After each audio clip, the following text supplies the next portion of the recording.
Hello, I'm back in my leather workshop again.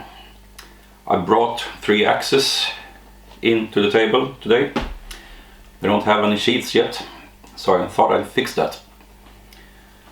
3 types of axes, 3 types of slightly different sheaths. I think it can turn out interesting. Keep watching and see what you think. Perhaps you'll learn a thing or two. First, this little Viking inspired hatchet, hand forged by a friend of mine a couple of years ago. Unfortunately, I didn't really find the use for it that I thought I would, so I put a handle on it and I sold it. Before I send it to the buyer, I will make a riveted leather sheath with a special type of belt loop that I came up with. Let's see if it works well or not. I think it will. So that one goes first.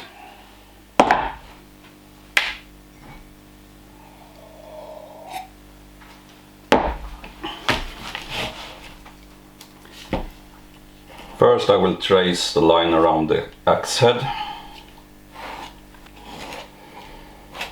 I'm going to mark the center line so I know where to fold the template. Now I have to take the measurement from the edge that's wider than the rest of the head, transfer that down to here. Otherwise I can't get the axe head into the sheath. There we go.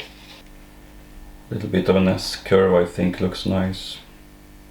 Before I fold it along this line and copy this shape to that side and cut it out, I have to mark for the welt. That's a thick strip of leather that will be riveted in between the 2 halves of the sheath along the edge and also the bottom. And that protects the edge of the axe so it doesn't hit the rivets. Or if you stitch the sheath together, it doesn't cut the seam and just opens up the sheath. Same thing as with a knife sheath. I will make it 10 millimeters wider.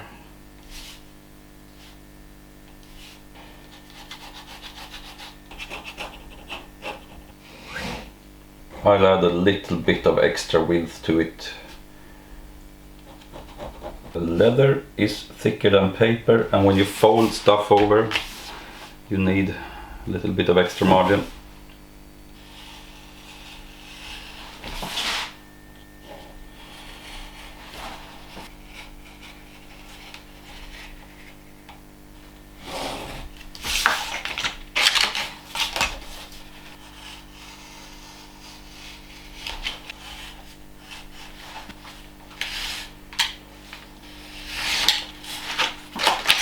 That little flap that I saved is the one that will wrap around and fasten the sheath.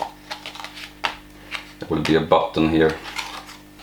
Now it becomes important to pay attention to what's the inside and the outside. I usually use an awl to scratch lines on the outside. I prefer that from using a pen on the flesh side. Usually.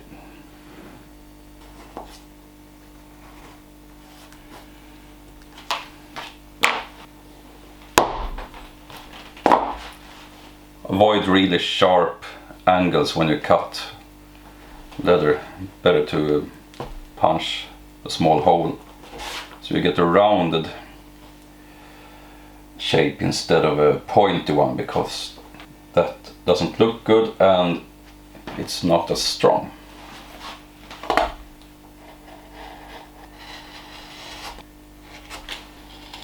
It's usually better to make 2 or 3 passes when you cut in thicker leather, instead of trying to cut all the way through on the first pass. You get better control over your cut that way.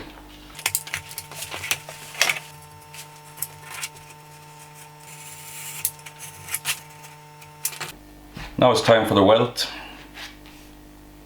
along the edge and on the bottom as well. I could cut it out of the template.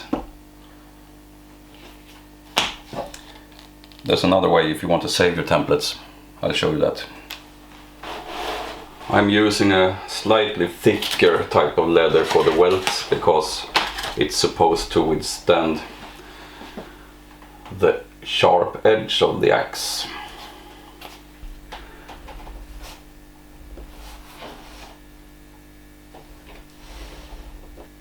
I'm backing off like 2 millimeters from the fold line. Make a small dot with the awl, otherwise it will be too tight to fold when it's leather and not paper. Since I want to keep the template intact, I don't want to cut out the piece that resembles the welt, but I can connect the dots with the awl. Just prick the line, and I get a series of dots on the leather, and I just connect them with my cut.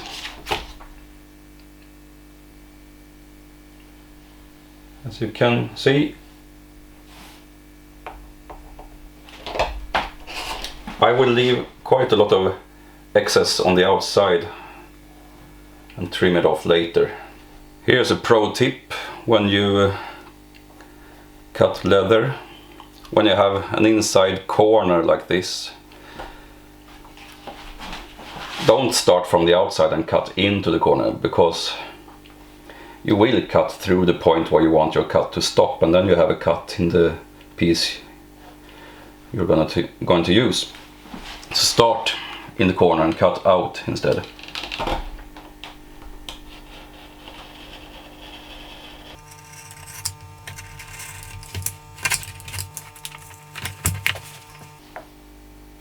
No damages.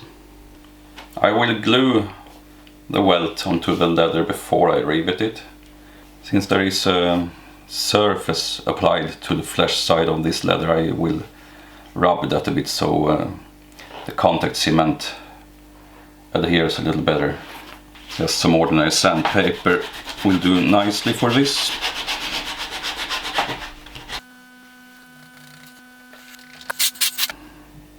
Now I try to line up the edge of the sheath with the scratch mark.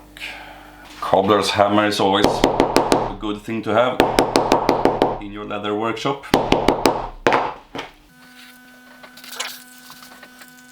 Now I want to line up the two parts of the sheath as nicely as possible. Hit it with a hammer. Show it who's the boss. As you can see, there is a fair amount of excess welt sticking out now. That's good. I'll rivet it first and then cut that away. Now for punching holes in leather, there are basically two proper methods. This is probably the most accessible method for most people. 6 sizes of pipes. I usually bring it to markets when we have to adjust belts and stuff. But what I really like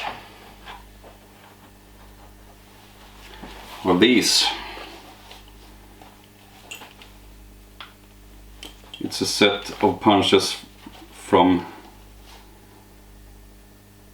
as little as 1 millimeter up to 15, I think this goes to.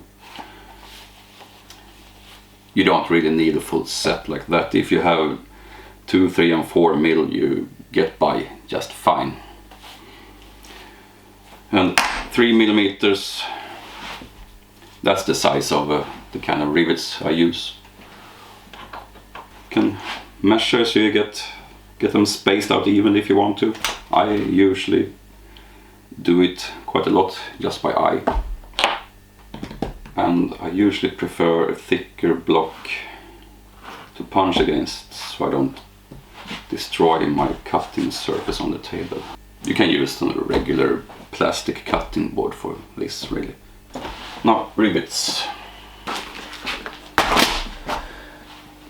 Because I worked so much with leather before, I have quite a lot of rivets and other stuff. And for a small sheath like this, I think a small size rivet is appropriate. 7 millimeters in diameter.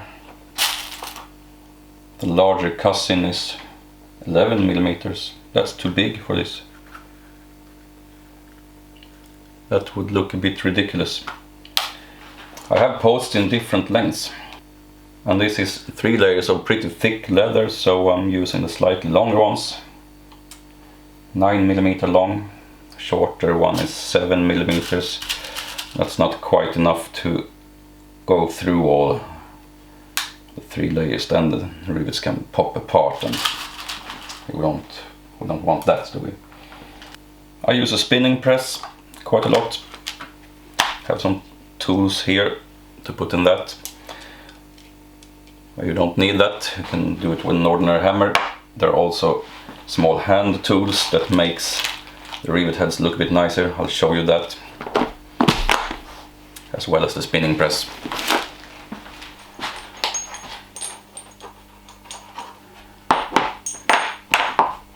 These are hand tools for the types of rivets I'm using now. And it's the smallest one I will be needing. You need some sort of anvil-like surface, and I happen to have this really cool old traveling anvil. I heard they were popular in the States during the gold rush. Blacksmiths brought them on their wagons because you can do quite a lot of things on them. They have a little horn, they have holes for different tools. You can bend stuff between these pegs, and there's a little vise on it as well. It's actually really cool. Jewelers use them a bit, I think. I think this is maybe some sort of drift for slots of various kinds. Our neighbor's sheep dug it up in the ground, so I traded him something else for it. Great story. Great little anvil. You don't use a metal hammer on your hole punches, you use a rawhide club or something.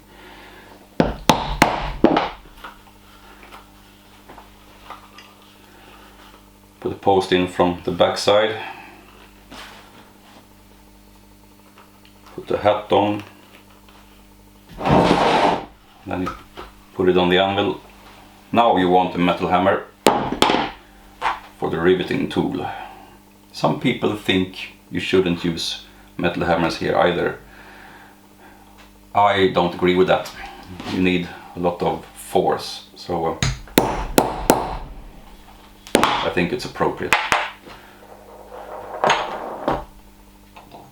Yeah, and that's one way to put your rivets in. Now I'll show you the spinning press.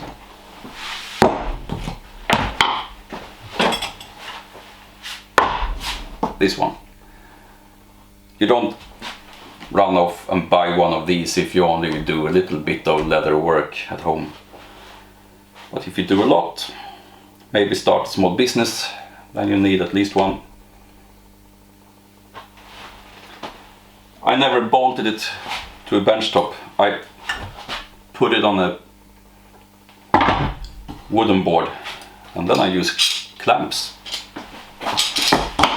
to hold it wherever I need it.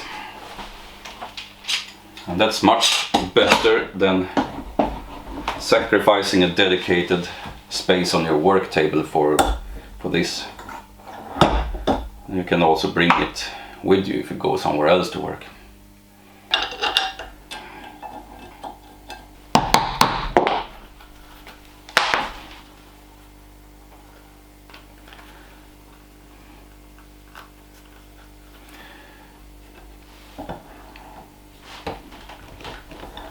There we go.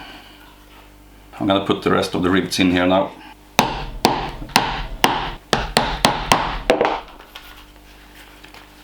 And one more on the bottom.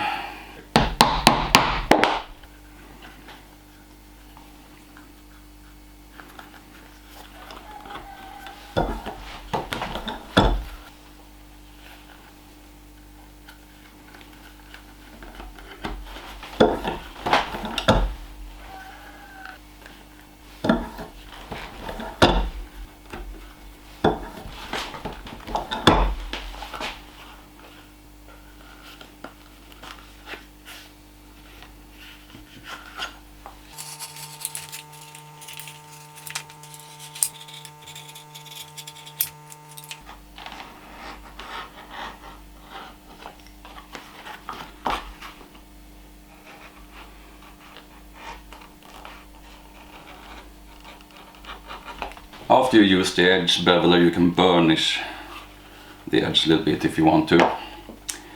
Since it's a pretty simple sheath for an axe that's going to be used outdoors, you can leave it like this too. Let it be a little bit roughly finished, but if you want to, just put some water on the edge. And the simplest thing you can do if you already have an edge beveler is to use the rounded piece of the handle and rub it. It's not as much burnishing as it is wet shaping, to be honest. When you burnish, you use frictional heat to shape the leather, but this is actually more like wet shaping. Anyway, the goal is to make a nice smooth finish on the edge. After that you can put some edge dye on it or wax it or whatever you want.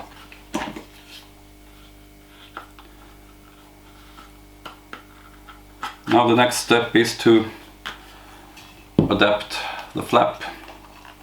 Put a button here.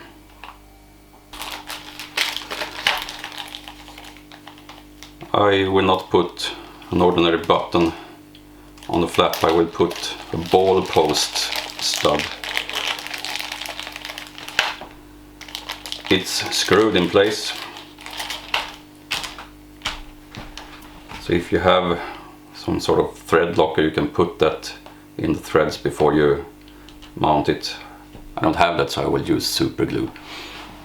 First I will decide where to put the button. Using the awl again, I want the hole for the button here, and if I press really firmly, I will prick the leather underneath as well, like that. I will punch a hole there and screw the ball post in place. This little bolt only requires a 2mm hole. For those other rivets I used a 3mm punch, but this is a 2mm.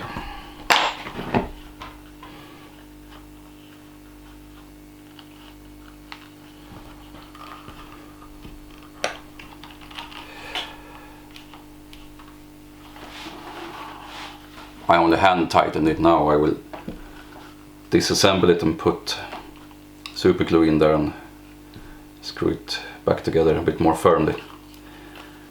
The post, I believe, works best with a 4mm hole.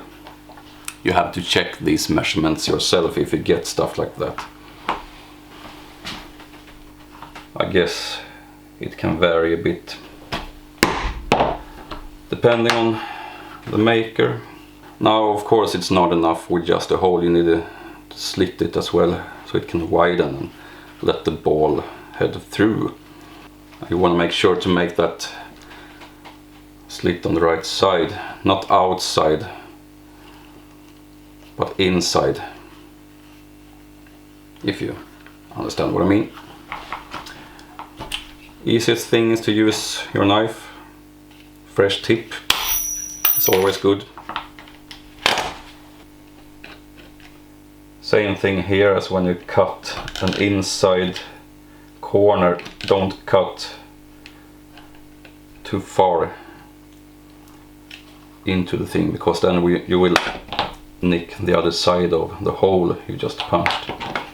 Stop there and turn it around and make the last little nick from the hole and out. You can also use a chisel to make the slot. Now I have a pretty convenient one here.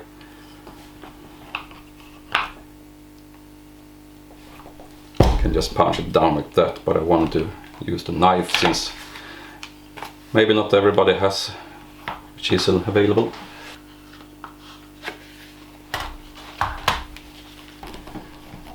Looks like it needs an even bigger hole, maybe 5mm. Trying 5. See if that's any better.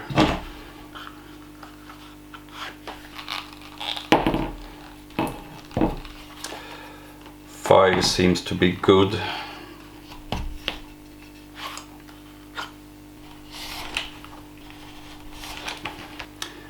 If you are a woodworker, you might have a few gouges laying around.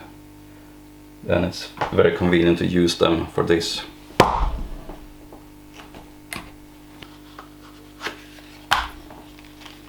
That's it.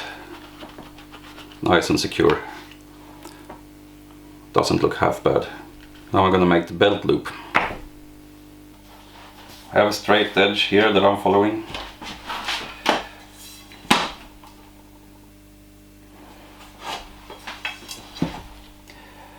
This is what you can do if you don't have that many leather tools.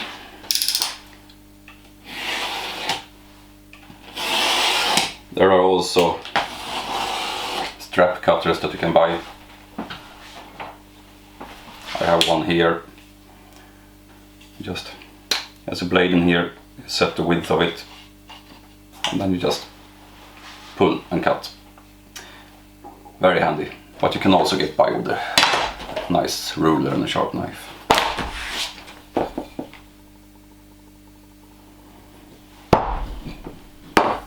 I could just put a rivet in here now to make a loop to put on the belt.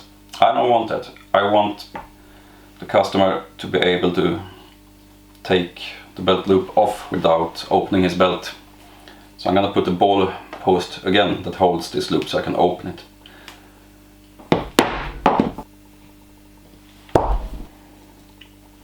I don't know how wide his belt is, so I'll just give him a little bit extra space. That should do it.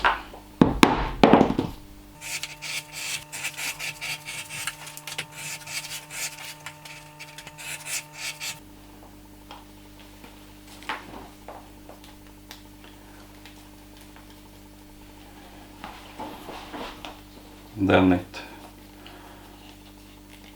works like that. Now it's on your belt. Now you want to take it off but don't want to drop your pants. You just open that, pull it out under the belt. I think it is a great way, both for stuff like this and knives in particular. I find it very useful.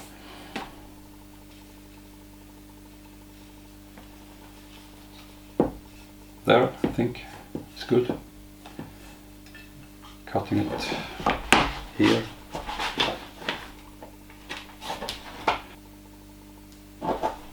It's actually a very good idea to have a couple of gouges if you work with leather.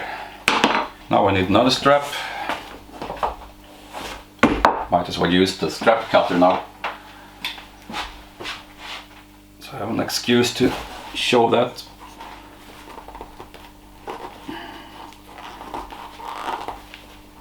The blade is a little bit dull, I think, but yeah, this is how it works.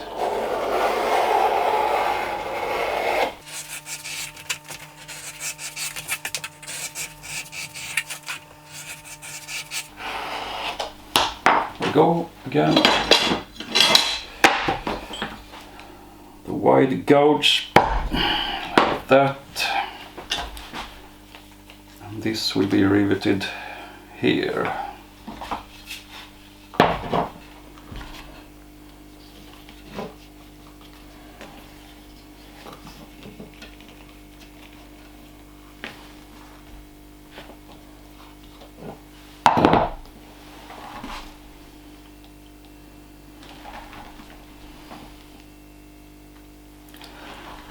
It's a bit over the top to put 3 rivets perhaps, but I'm doing it anyway because I'm a nice guy.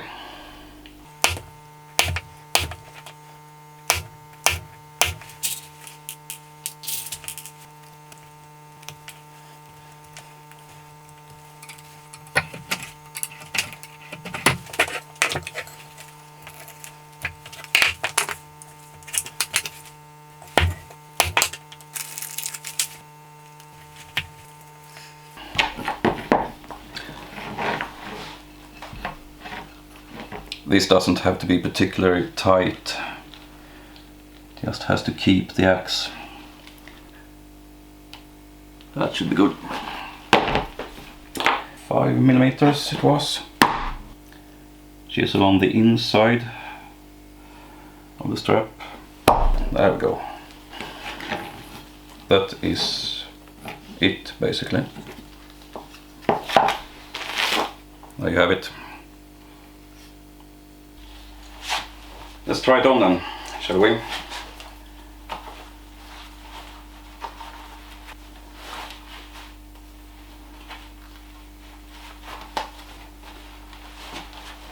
There it is.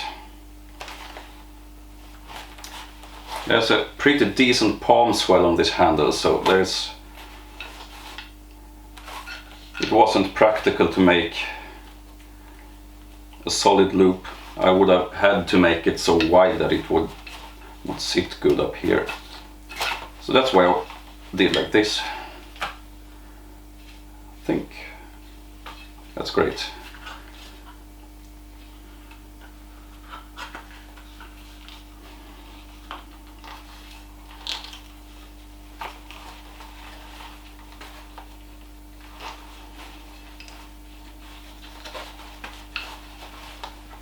There we are. That's the first one.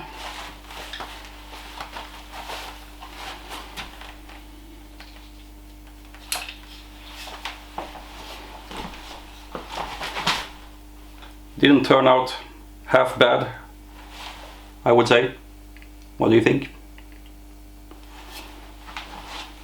Now for number 2. The Rinaldi Calabria. Smaller one of my 2 forest axes.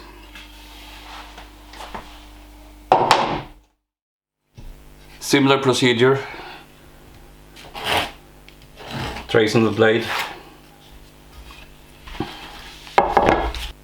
like that and like that, and then it was this measurement down here.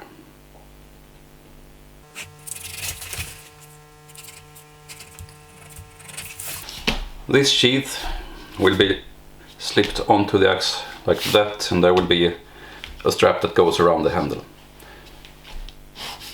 Like that. Not everybody likes these types of sheaths with straps that hold them around the handle. Some people like to use the back of the axe as a hammer without exposing the edge.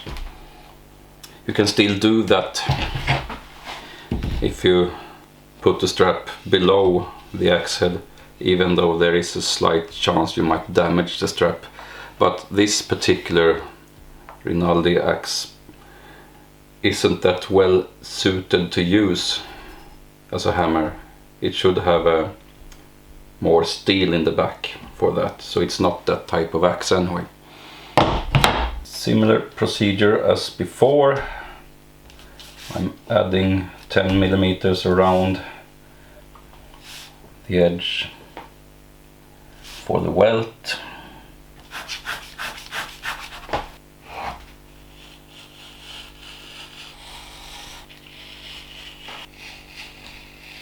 And then I fold it over, and this time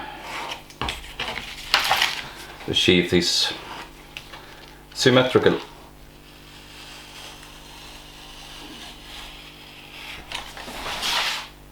Which of course means I could have folded the paper first and then cut through both layers at once. If you want to try this out, do that.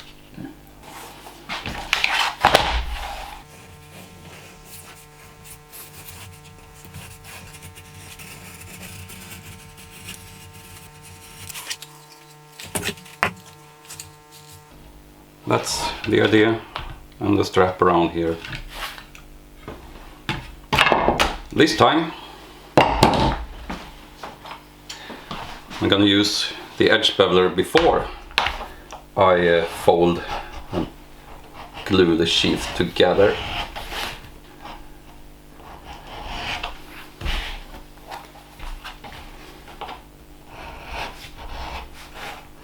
But I will not bevel these sides. I'll do that when I have stitched it together, because this is not going to be riveted, it's going to be a stitched up sheath.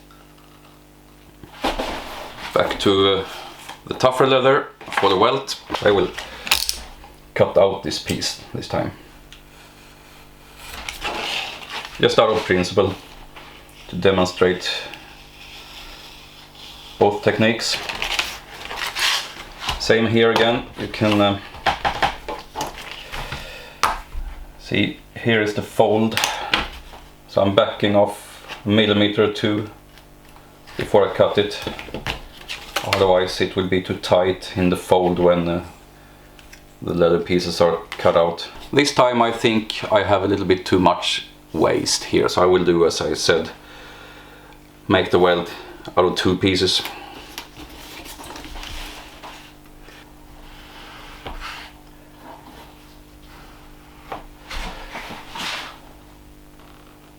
Then the piece that receives the edge, I let that one run all the way out.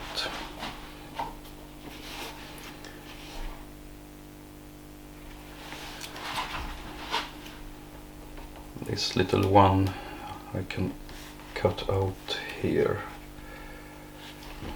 Trying to waste as little material as possible. It is important to keep track of how they fit together, so I'm just making a little X here and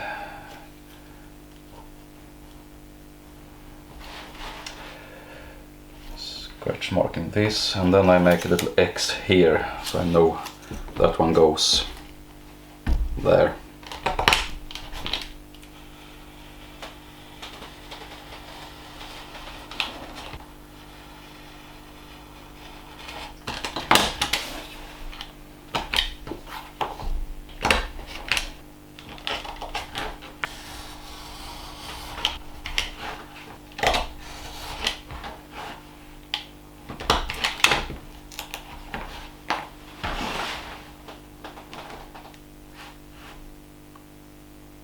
Like a puzzle for really young kids. Let's see, it fits here. Back to the sandpaper again.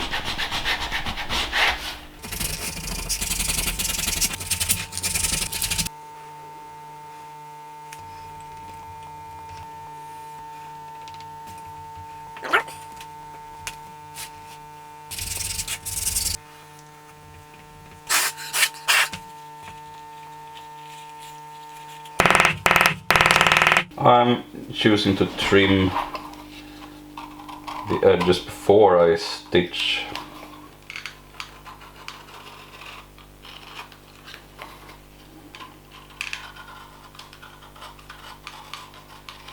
Now I trimmed off these edges as well, so I can do the edge beveling now. Time to stitch it up. Before I start stitching, I'm gonna punch the holes for the reinforcement rivets.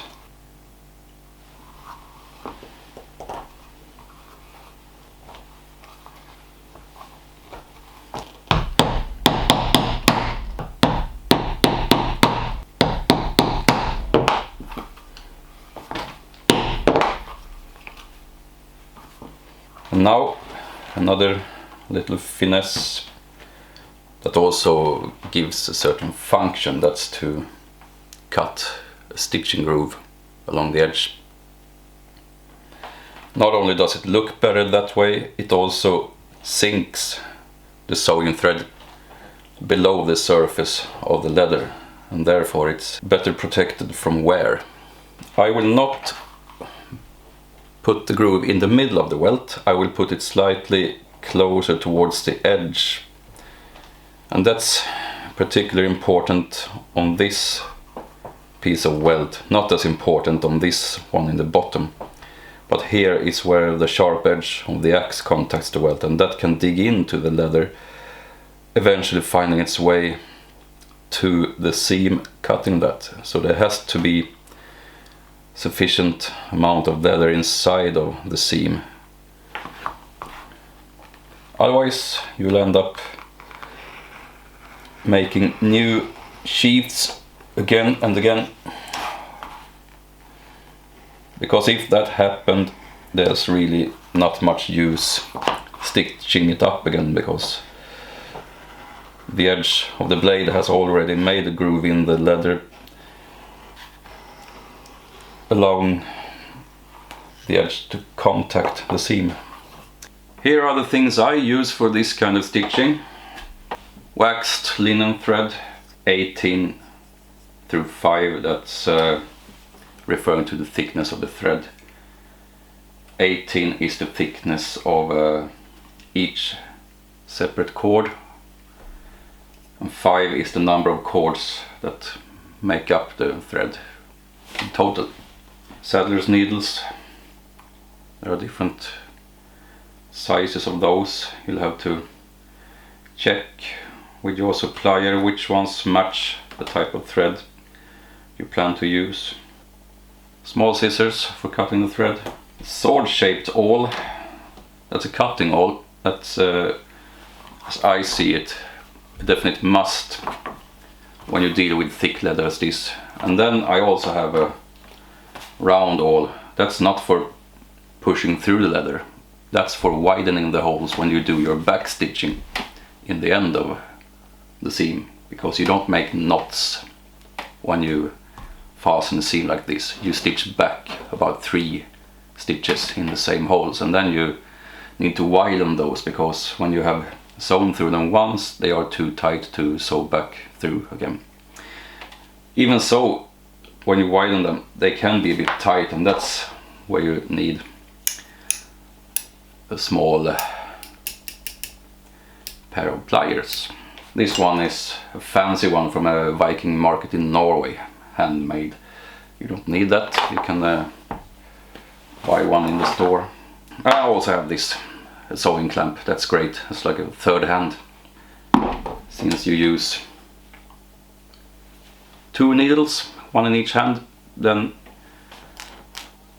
as often as craftsmen find ourselves in situations where 2 hands just isn't enough. This is your third hand when you make a saddler's seam or shoemaker's seam.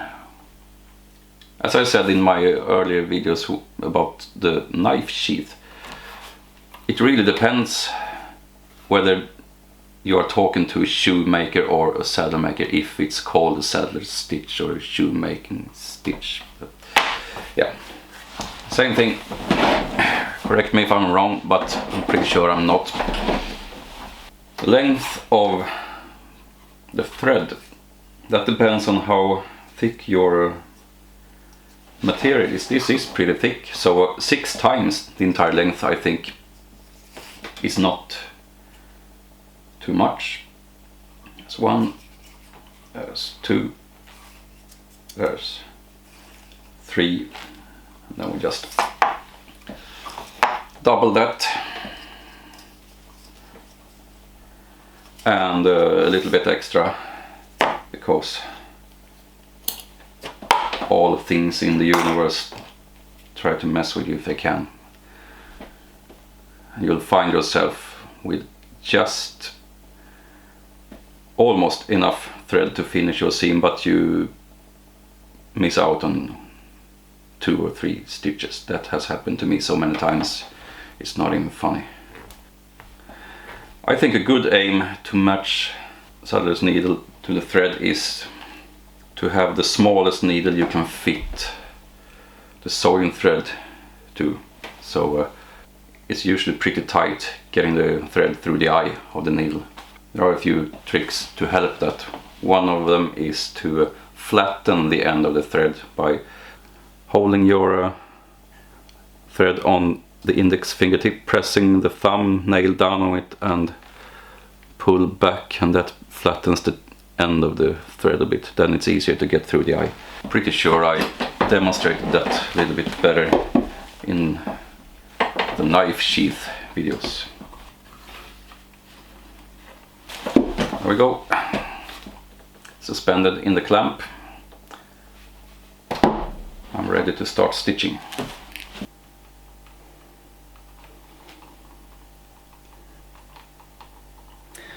Now, since I made stitching grooves on both sides of the sheath, it's pretty vital that the awl comes out inside of that groove and not besides it.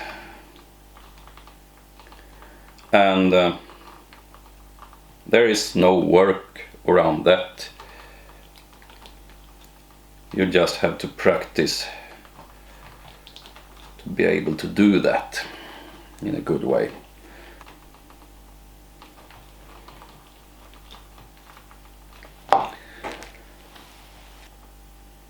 I don't like to start the seam in the riveting hole itself. Some people do that, I've seen, but I don't like to expose the linen thread for potential wear from the riveting. It's so annoying if it breaks just as you are putting the rivets in, and you have to take them out and remake the seam, or repair the seam at least.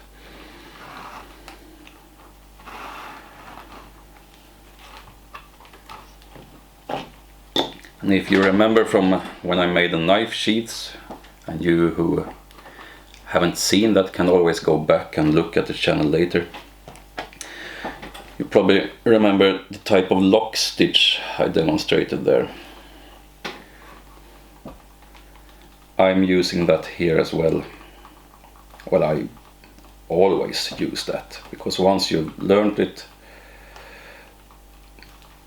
it just comes natural.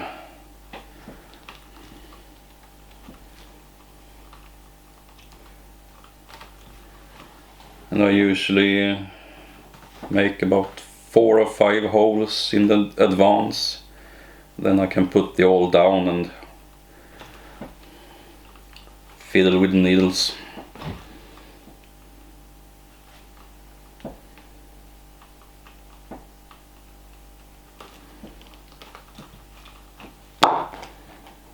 And I twist the awl after I push it through. I twist it 90 degrees and pull it out.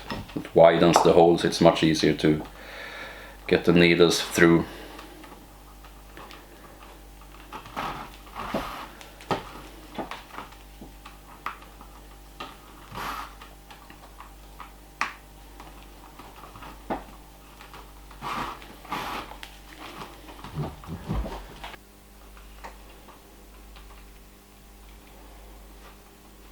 I feel with my index finger when the tip of the awl is about to protrude through the leather. And once it does, I switch to well, sometimes a 2-finger press on each side of the awl, or sometimes one, but I move it to the side. I can also hook this index finger over the edge of the leather to help push through, and then I twist and pull out, and push with my thumb when I pull out. There are all kinds of tricks that you pick up when you do this. And the lock stitch, I put the first needle through. You have to do this from the same side and exactly the same way all the time, otherwise the stitches won't look right. So you put The first one through, in my case, it's from my right, because I'm right-handed, I start with my right. Cross from underneath with the other needle and pinch it with the help of the thumb. Pull out, twist, so your left needle is pointing towards the leather. And then you pull and save a little loop of thread. You don't pull all the thread through. And then you push the left hand needle through, stop halfway on the needle, pull back the loop of thread to check so you haven't put the needle through the thread. When you can see it runs free, you twist the thread clockwise 2 times. Then you pull it through and you tighten the stitch. That makes a lock stitch in every stitch. And it also makes the stitches stand diagonally. And if you twist in the same way every time, they stand oriented in the same way, then you get a very nice looking seam. If you all of a sudden start twisting 1 or 2 stitches anti-clockwise, those will stand in the other direction. It looks complete crap. But it's not hard, as long as you know how to do. Practice a little, and then before you know it, you just imprinted the technique in your hands, basically. You can more or less do it while sitting, chatting to people, listening to an audiobook, music, or whatever you prefer. I usually listen to books when I have work like this.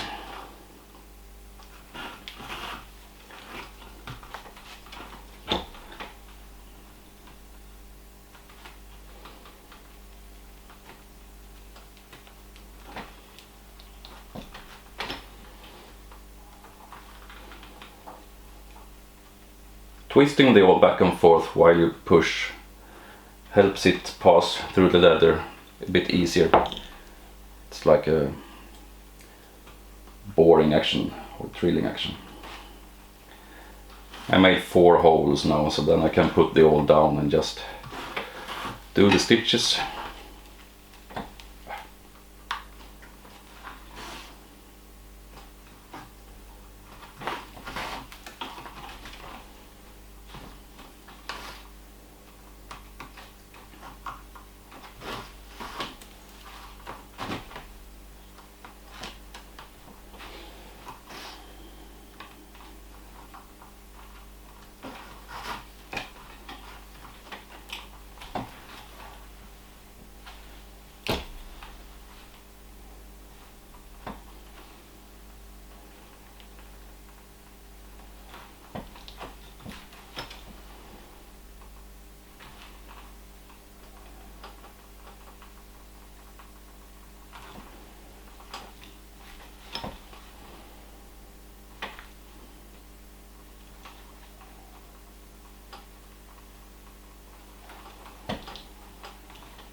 Now,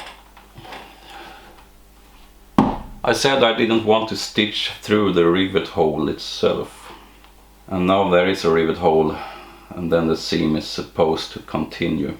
I could just fasten it here and cut the threads and take a new thread for the short pass here. I can also try to stitch through and hope for the best. I think I'll do that. See if it holds up for the rivet or not. I'll have to be careful.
Now we are at the end of the seam. Then this cutting awl is no good anymore. So now I need a round awl. So I come in through the same hole and just wiggle it about a bit to make it easier to pass the needles through the same hole again. And then it's just the same thing, but reverse.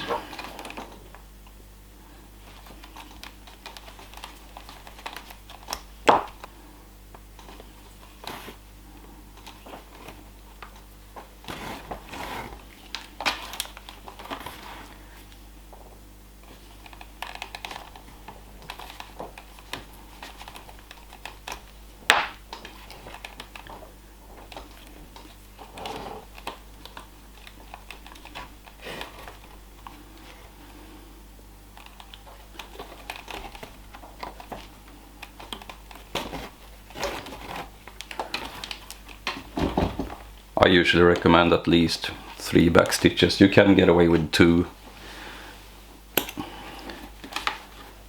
3 is better. 4 is even better, maybe a bit on the excessive side, but so that's it.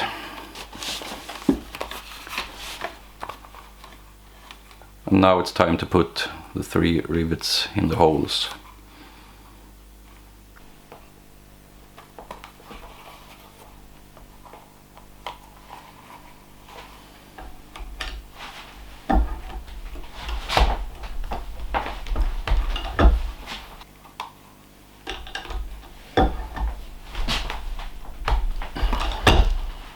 The hole I have sewn through needs a little bit of help, I think. I'll widen it with the scrap shawl because that's a little bit thicker than the post for the rivet. Now it comes through cleanly.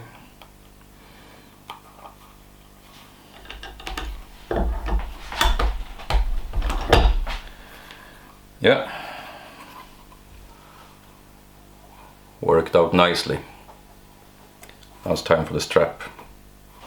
I decided to fasten the strap with a buckle, just to demonstrate that option.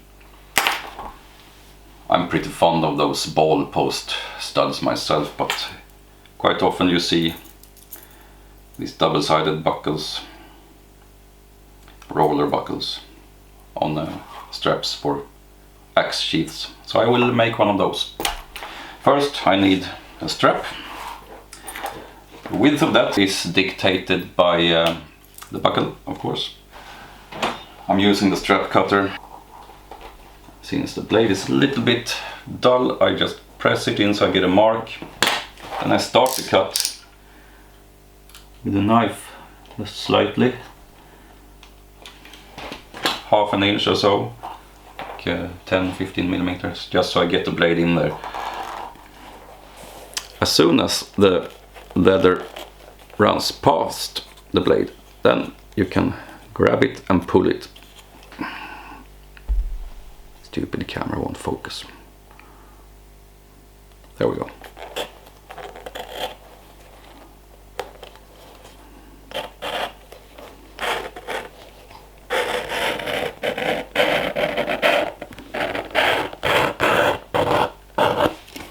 And there's our strap.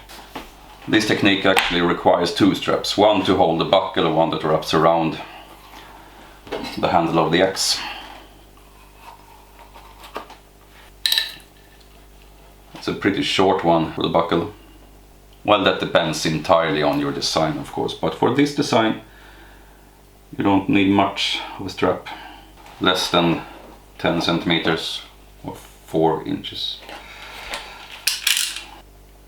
Exactly 4 inches or 10 centimeters actually, but it doesn't matter. What matters is how you design your sheath and what measurements you get from that.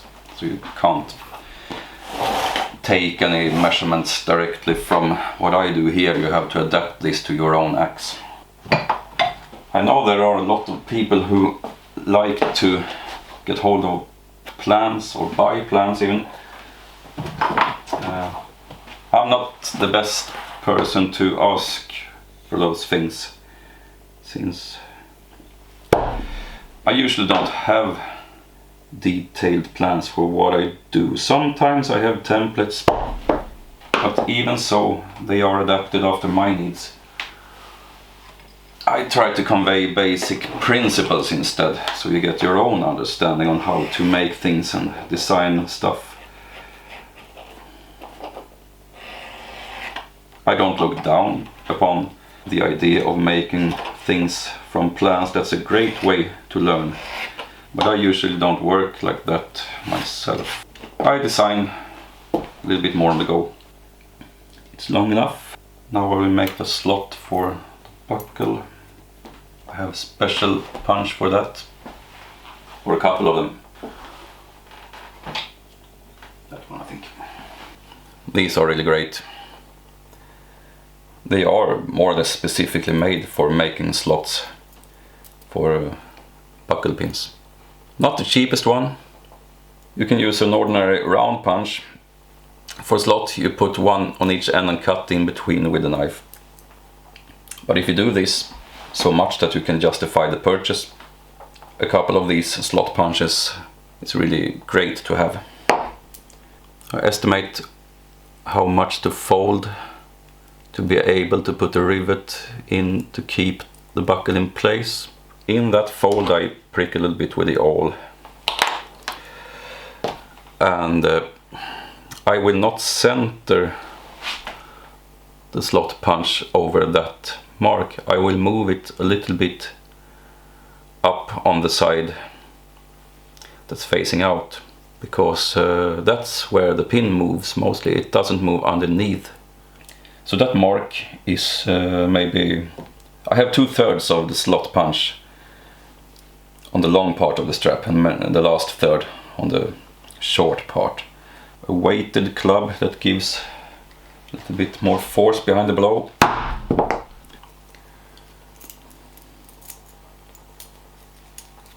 It is nice to skive a little bit of leather off from the last 1/2 inch or 3/4 inch of the wraparound piece. Otherwise, when you rivet those two layers together, it's excessively thick, doesn't look nice. There are special tools for skiving. I usually use the knife on the edge of the table. It's a bit tricky, but you can learn it if you practice a bit.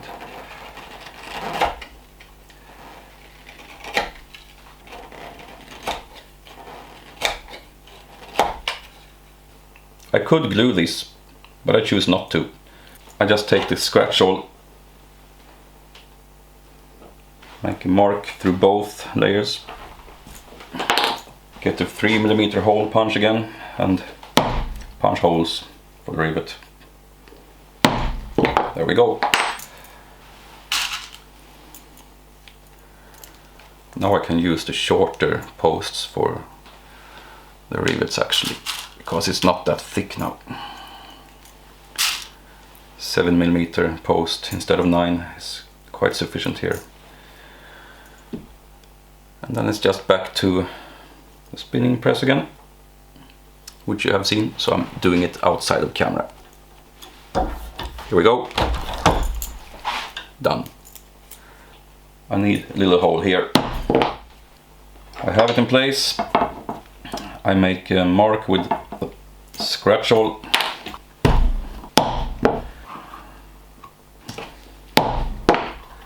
And now I can prepare this, because it looks good, using the edge beveler before it's too late.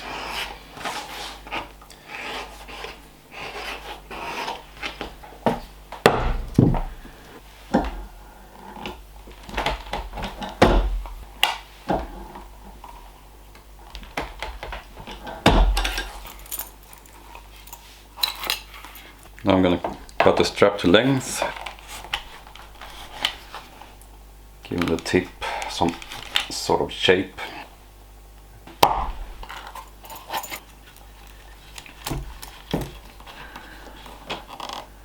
You don't put the hole exactly by the tip of the buckle's pin.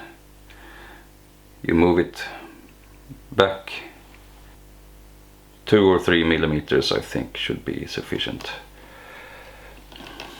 Now, a 3 millimeter punch could be enough, but I will use a 4 millimeter punch.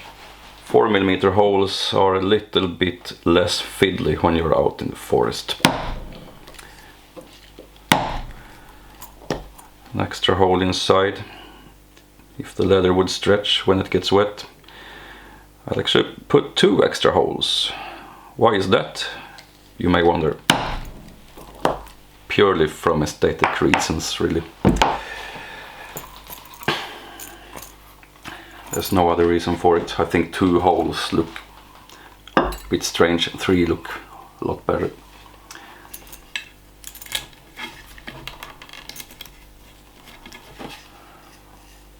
There's our sheath finished. There you go, that's sheath number 2. Well, of course I could pull out the water bowl and wet and polish the edges too, like I did on the first one. I might do that later, but for now I am happy with this.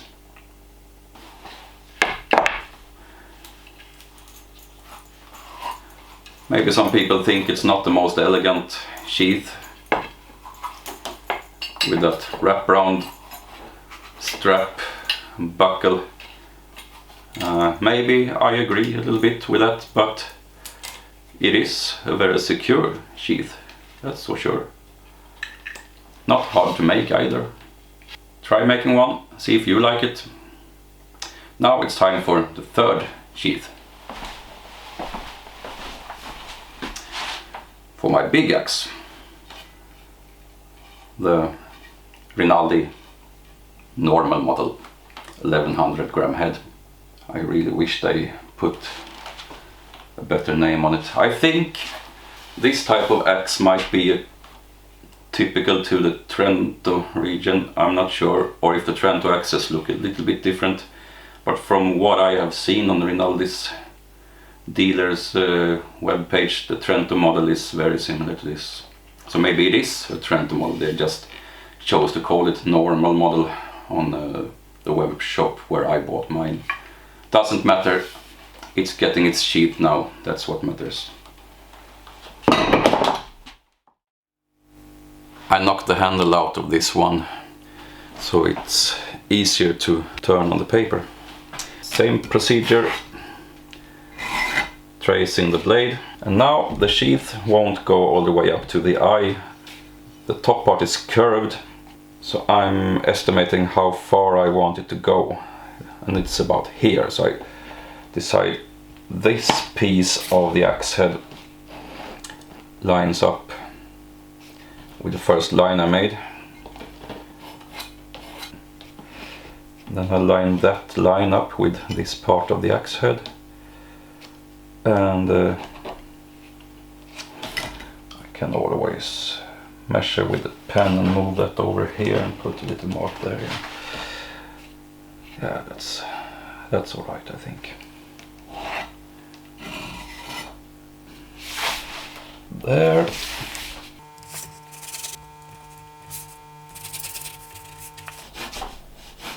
I'm just roughly following the curve of the edge of the axe head.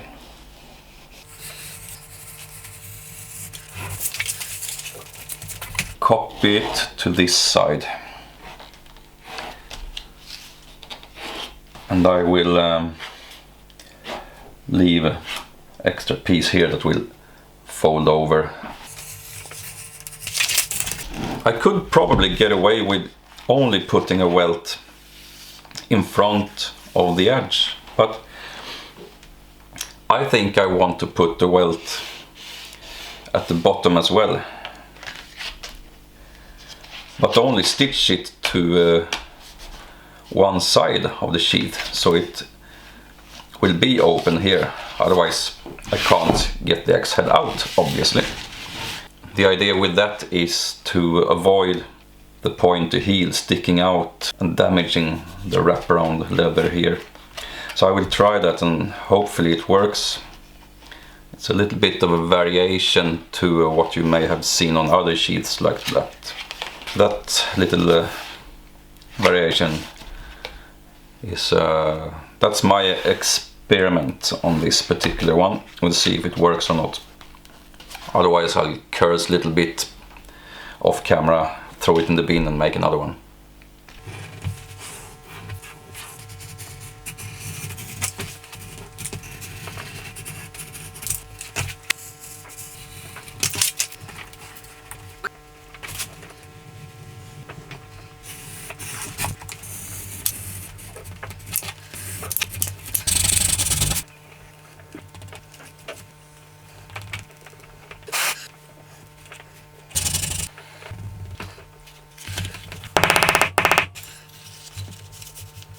So the plan is that instead of acting like a welt, this strip of leather will act as a keeper for the axe blade, and this wraps around that.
I will continue sewing these two pieces together, but not this piece that wraps around.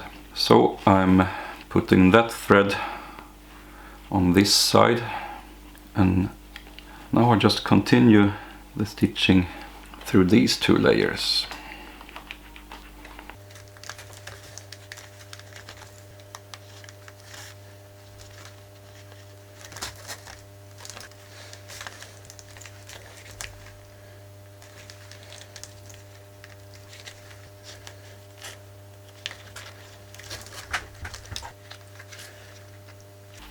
Since I thought it worked out pretty well on the sheath I made before, I am continuing to sew inside of the rivet holes on this one as well.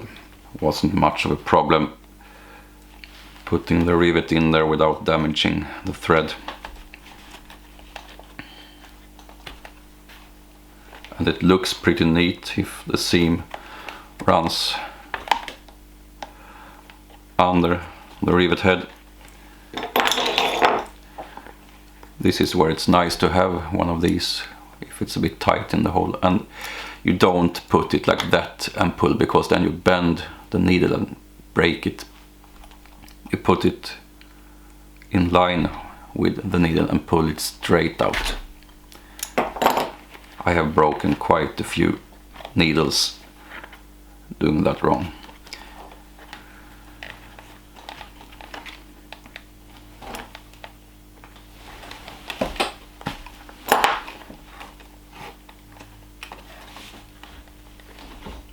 There we go. That's the stitching done on this sheath.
I'm not sure that the keeper does its job properly, actually. Guess I'll just have to remove that.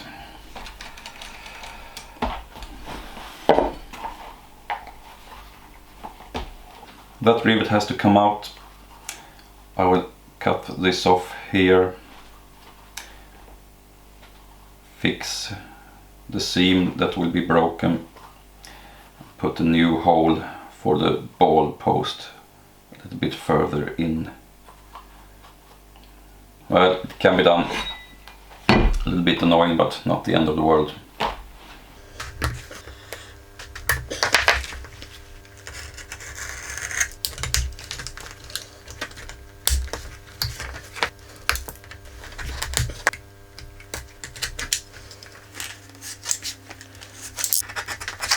I will not punch a hole for the rivet now. I will make a hole with the awl and then I will stretch it, because I don't have that much material left to make a hole in.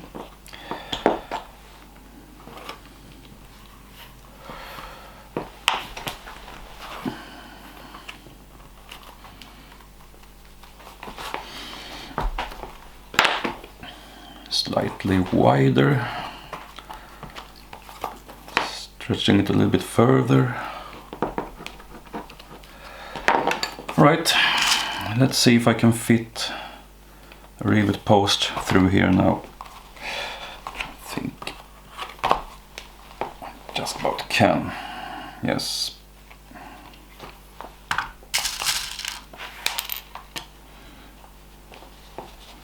Putting it into the spinning press. Using it a bit carefully.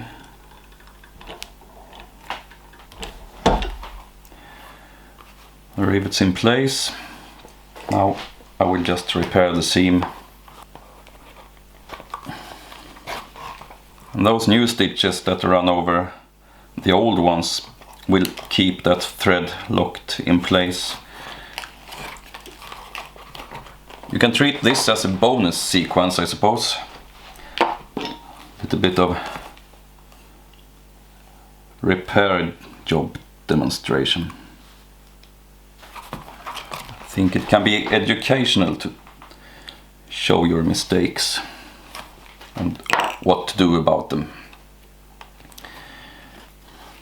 Now I'm back stitching to secure the repair stitches.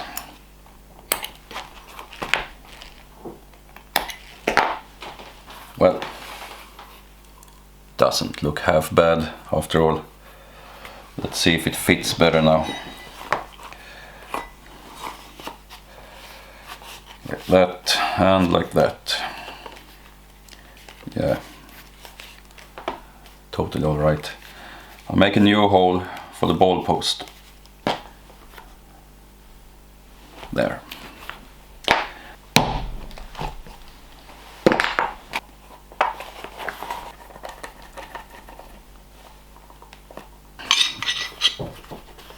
Axe goes in. Flap locks down. And the sheath sits there securely. I hope that was educational. It certainly was to me. But you have to try new ideas from time to time. And that's the third sheath ready at last. But I learned a little bit from that slight hiccup I had, and I hope you did as well. And it is my own axe, so it doesn't really bother me. I wouldn't try new things out like that if I was working on a commission job. Number 1, number 2 and number 3. They each represent different styles of sheaths. So if you have an axe or two that needs sheathing, try one of these models out, or come up with your own design and see how that works. And now, as a little bonus, I will make a sling, so I can carry an axe over my shoulder and have my hands free when I go out in the woods. I hope you will enjoy that as well.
here's the finished sling. A bit of a quick job, but seems to work pretty good.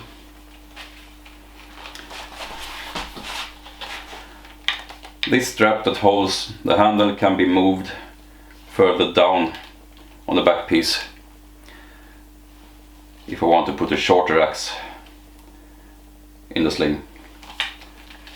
There's also extra space up here for another set of slots if I feel I need this keeper ring a little bit higher up. I don't think that's necessary, but I'll give it a try and see. The length of the sling is adjustable. I put it on the maximum length now. My thought with that is then I can carry it across the chest like that. And if I shorten it, I can see how it looks first, perhaps like that. Pretty, where is it? There. Pretty comfortable, I'd say. And if I shorten it, I'll just make it as short as I can. There's still space for extra holes if this isn't short enough. When it's short like that, I can put it just over the shoulder like that. It's a bit quicker to get off. Depends on how far I'm walking, I suppose. And then it hangs like that. Still pretty comfortable. So that's the sling. To get it out, I just undo that buckle and pull it down. So this loop here is never opened unless I need to move it because of different lengths of axes. Yeah.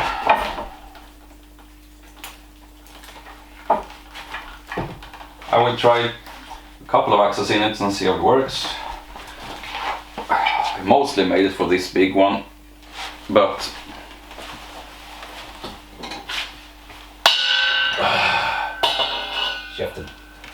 it would probably work for the smaller Calabria as well. Right now the handle is the same length. I will probably put a shorter handle on the Calabria eventually.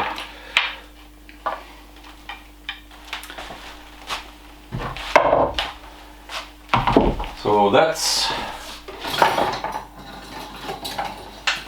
the result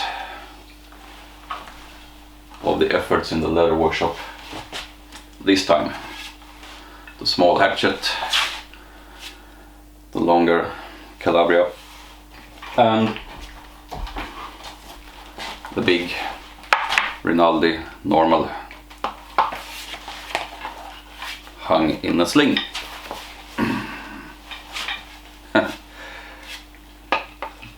Doesn't feel too crappy, I'd say. Good day's work. Can't wait until I get out in the forest with this. But for now, I thank you for watching, and don't forget to subscribe to the channel because I really need a few more subscribers. And put any thoughts or opinions or ideas down in the comment section. I'd love to read it, and I answer everyone, every time. So until next time, take care of yourself and your tools.